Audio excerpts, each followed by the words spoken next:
Kilómetro 217. Nunca me gustó manejar de noche, pero el trabajo no da muchas opciones cuando uno es camionero. Llevo 15 años recorriendo carreteras, de día y de madrugada, con lluvia, niebla o calor insoportable. Al final, uno aprende a convivir con la soledad, con el ruido constante del motor y con esa sensación de estar suspendido en ningún lugar cuando la carretera se estira frente a ti como una línea infinita. Esa noche salí tarde del almacén.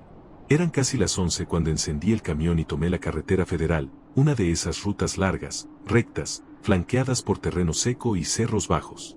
El tipo de camino donde no hay pueblos cercanos ni luces, solo postes eléctricos que aparecen cada tantos metros como si alguien los hubiera colocado ahí solo para recordarte que aún existe la civilización.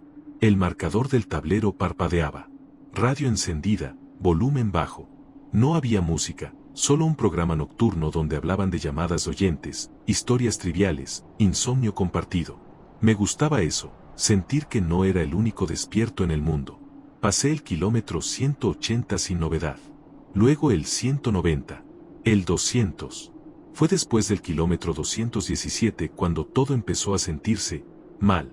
Primero fue el silencio. La radio comenzó a llenarse de estática, como si alguien hubiera metido arena dentro del aparato. Giré la perilla, buscando otra estación, pero todas estaban igual, un ruido áspero, irregular, acompañado de un zumbido grave que hacía vibrar el tablero. Pensé que sería la zona. Hay tramos donde la señal se pierde. Pero entonces el motor tosió. No se apagó, solo dio un tirón extraño, como si el camión hubiera pasado sobre algo blando. Miré el retrovisor de inmediato, esperando ver un animal atropellado, pero la carretera detrás de mí estaba limpia, negra, vacía. Reducí la velocidad. Fue entonces cuando lo vi. A la orilla del camino, iluminado apenas por los faros, había algo de pie. No era una persona. Eso lo supe de inmediato, aunque en ese momento no habría podido explicar por qué. Tenía forma humanoide, sí, pero demasiado alto. Sus extremidades eran largas, desproporcionadas, y su postura no era natural. No caminaba, no corría. Estaba quieto, inclinado ligeramente hacia adelante, como si escuchara algo que yo no podía oír. Su piel no reflejaba la luz como la de un animal ni como la ropa de una persona. La absorbía. Era de un tono oscuro, casi mate, como carne húmeda sin brillo. Cuando pasé frente a él, giró la cabeza. No tenía ojos grandes. No tenía ojos visibles. Solo una hendidura alargada donde debería estar la cara, que se abrió lentamente, como una boca vertical. Sentí un escalofrío tan intenso que tuve que apretar el volante con ambas manos para no perder el control. Seguí manejando. No frené. No miré atrás. Me repetí que estaba cansado, que la mente juega trucos cuando llevas horas despierto. Pero entonces el camión volvió a fallar, y esta vez se apagó. Todo quedó en silencio. Los faros seguían encendidos, pero el motor murió por completo. Intenté encenderlo. Nada. Y entonces escuché los pasos. No venían desde afuera. Venían debajo del camión. Un golpeteo lento, irregular, como si algo caminara con demasiadas articulaciones, rozando el metal. Me quedé congelado. El sudor me corría por la espalda mientras el sonido rodeaba el vehículo, deteniéndose justo debajo de mi asiento. Después, silencio. Pasaron segundos. Tal vez minutos. Entonces escuché una respiración. No era fuerte. No era animal. Era húmeda, como si el aire pasara por algo viscoso. La cabina se enfrió de golpe. El vaho salió de mi boca cuando respiré. Y ahí entendí algo horrible. Eso no estaba afuera. Estaba mirando hacia arriba. Hacia mí. Golpeó el piso del camión una sola vez. Con fuerza. Grité. Giré la llave una y otra vez hasta que el motor rugió de pronto, como despertando de una pesadilla. Arranqué sin mirar. Pisé el acelerador y no bajé la velocidad hasta ver las luces del siguiente pueblo. Nunca denuncié nada. Nunca volví a pasar por ese tramo de noche. A veces, cuando conduzco solo y apago la radio, juro escuchar ese mismo golpeteo, como si algo siguiera caminando bajo la carretera, esperando que me detenga otra vez.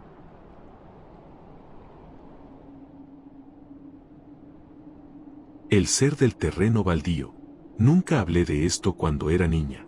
No porque no quisiera, sino porque cada vez que lo intenté, los adultos se miraron entre ellos con esa expresión que tienen cuando deciden que lo que dices no es real. Yo tenía 9 años cuando ocurrió. Vivíamos en un barrio sencillo, de calles sin pavimentar y casas de bloques sin pintar. Al final de la calle había un terreno baldío donde nadie construía porque el suelo siempre estaba húmedo, como si debajo hubiera algo que no se secaba nunca. Ahí íbamos a jugar después de la escuela mi hermana Lucía, mi prima Camila y yo. Ese día hacía calor. El aire era espeso y olía raro, como a metal caliente y basura mojada. El cielo estaba nublado, pero no parecía que fuera a llover. Estábamos caminando por el borde del terreno cuando Lucía se detuvo de golpe. ¿Eso se está moviendo? Entre los matorrales vimos algo agachado. Al principio pensé que era un perro herido. Luego creí que era una persona. Pero cuando dio un paso hacia adelante, supe que no era ninguna de las dos cosas. Era pequeño, más bajo que nosotras. Su cuerpo era delgado, demasiado, como si los huesos apenas sostuvieran la piel. Su piel era de un color marrón oscuro, casi rojizo, y parecía húmeda, brillante, como si estuviera sudando constantemente. No tenía pelo. Su cabeza era grande, pero no redonda. Era alargada hacia atrás y venosa. Sus ojos eran rojos, profundos, sin brillo. No eran grandes, pero daban la sensación de estar mirando demasiado. Se sostenía en cuclillas, con las manos apoyadas en el suelo. Sus dedos eran largos, con uñas negras y curvas. Cuando respiraba, su pecho se movía rápido, como si le doliera hacerlo. El olor llegó después. Era un olor fuerte, insoportable. Una mezcla de azufre, tierra mojada y algo podrido. Camila se tapó la nariz y empezó a llorar. El ser levantó la cabeza lentamente. Nos miró. No gritó. No se movió hacia nosotras. Solo nos observó, con una expresión que no era agresiva. Era agotada. Lucía fue la primera en retroceder. Yo quería moverme, pero mis piernas no respondían. Sentía que si corría, algo terrible pasaría.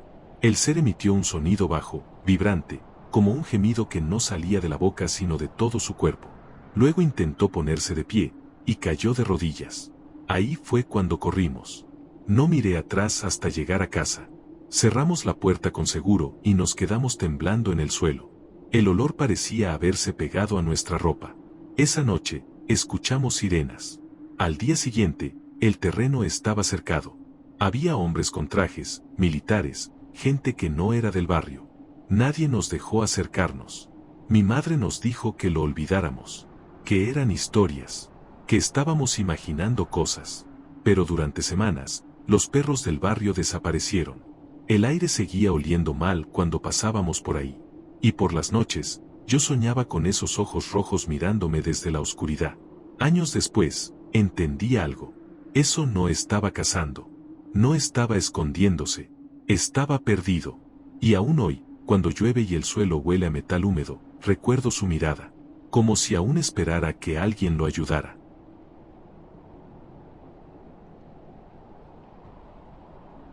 Las luces sobre el rancho. Me llamo Rafael. Tengo 42 años y he vivido toda mi vida en el mismo rancho. No es grande ni bonito, pero es nuestro.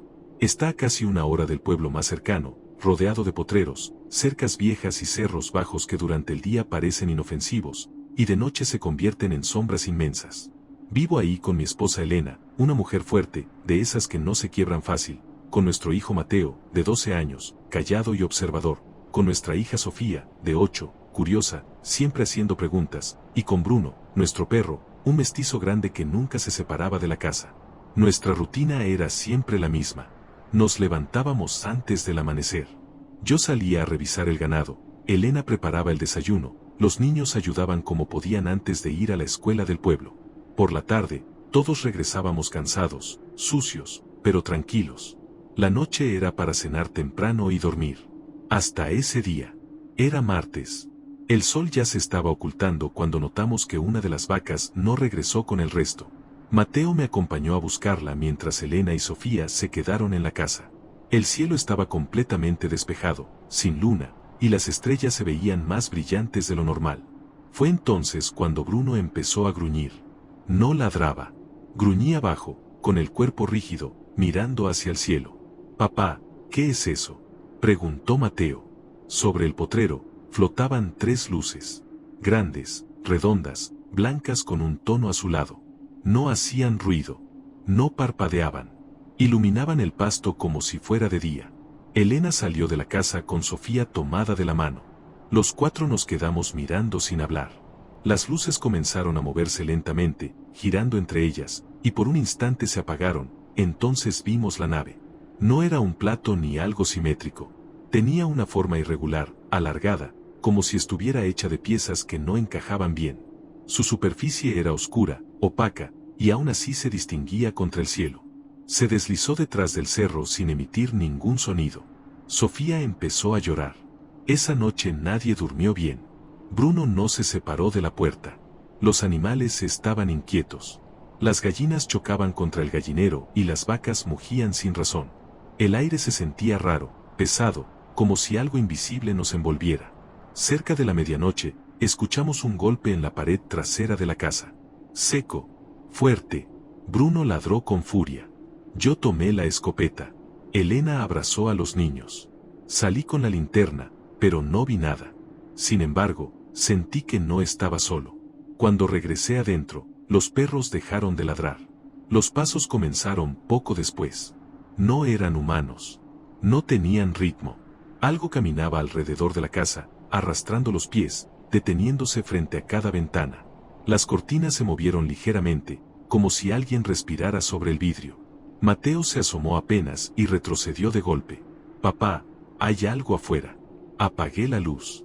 A través de la ventana vimos las siluetas. Eran altas, demasiado delgadas. Sus brazos colgaban casi hasta las rodillas. Sus cabezas eran alargadas hacia atrás, como cráneos incompletos. No se movían como personas, se balanceaban, lentamente. Uno se acercó a la puerta. Escuchamos un sonido que aún me persigue en sueños, una vibración húmeda, como un murmullo sin palabras. La madera comenzó a crujir, no por golpes, sino porque algo la presionaba desde afuera, como probándola. Las ventanas se empañaron de repente. Desde afuera, Sofía comenzó a gritar que alguien la estaba llamando. Decía que escuchaba mi voz, pero yo no hablaba. Elena rezaba. Mateo temblaba. Yo apuntaba a la puerta sin saber si serviría de algo. Entonces escuchamos los rasguños. No eran uñas. Era algo duro, irregular, marcando la madera lentamente. Bruno salió corriendo hacia la parte trasera de la casa, ladrando como nunca. Escuchamos un chillido agudo, y luego nada. Silencio total. Las luces regresaron al cielo. La casa vibró suavemente, como si algo enorme se elevara desde el potrero, y de pronto todo terminó. Al amanecer, Bruno no volvió. Encontramos el pasto aplastado formando un círculo enorme. Los árboles cercanos estaban quemados. La tierra seguía tibia. Nunca hablamos de eso con nadie. Los niños crecieron, pero nunca olvidaron. Yo aprendí algo esa noche. Eso no vino por curiosidad.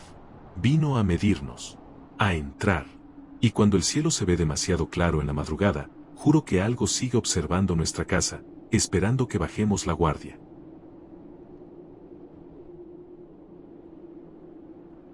Los gigantes del parque. Yo tenía 11 años cuando el cielo se abrió. Vivíamos en una ciudad tranquila, de edificios grises, parques infantiles y rutinas repetidas. Nada extraordinario ocurría ahí. Las tardes eran siempre iguales, niños jugando, adultos sentados en bancas, perros corriendo detrás de pelotas.